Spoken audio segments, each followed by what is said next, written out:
લે હાર્દિકભાઈ તમારા ઓફિસ અહીંયા ભાઈ શેનું કામ છે આપણે તો એક્સપોર્ટ નું કામ છે ને. અરે યાર એક્સપોર્ટ નું કામ છે તો તમે ઓલી 2-3 પ્રકારની સબસિડી મળે એનો ફૂલ લાભ લીધો હશે ને. કઈ સબસિડી? મને તો કઈ ખ્યાલ નથી. લ્યો કરો વાત.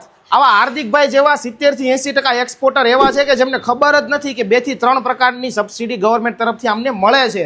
હાલો બતાવું તમને ડિટેલમાં. અરે સાહેબ મારા ઘણા એક્સપોર્ટર મિત્રો છે કે જેમને ખબર નથી કે આ સબસિડીની પ્રોસેસ કઈ રીતની છે, તો જણાવો તમે. એટલે જે લોકો પણ એક્સપોર્ટ કરે છે એ બધાને સબસિડી મળે છે. કઈ કઈ પ્રોડક્ટમાં? કોઈ પણ પ્રોડક્ટ લ્યો તમે, ટેક્સટાઇલ હોય, કેમિકલ હોય, મશીનરી હોય, એફએમસીજી પ્રોડક્ટ, બધી જ પ્રોડક્ટમાં સબસિડી મળે છે. કેટલા પ્રકારની એમાં સબસિડી આવે છે? 2 થી 3 પ્રકારની સબસિડી મળે છે. એટલે જે લોકો પણ એક્સપોર્ટ કરતા હોય ને આવી જાવ એક વખત. વાહ ભાઈ વાહ. અને આના સિવાયની કઈ કઈ સર્વિસ પ્રોવાઈડ કરીએ છીએ આપણે સાહેબ જે લોકો એક્સપોર્ટ કરે છે ને એને જે પણ સર્વિસની જરૂર છે બધી સર્વિસ આપણે પ્રોવાઈડ કરીએ છીએ. તો મિત્રો તમે પણ કોઈ પણ પ્રોડક્ટને એક્સપોર્ટ કરો છો તો સ્વાગત ઇમ્પેક્ટ્સનો કોન્ટેક્ટ કરી લેજો. તમારે સબસિડીનું કામકાજ હોય કે કોઈ પણ સર્વિસનું કામકાજ હોય ને તમારે એક્સપોર્ટનું કોઈ કામ જ નથી ને તમારા ગ્રુપમાં કોઈ કામ કરે છે તો એમને માટે આ ખાસ વિડીયો કામનો થવાનો છે. એમને પણ વિડીયો શેર કરી દેજો મારા ભાઈ.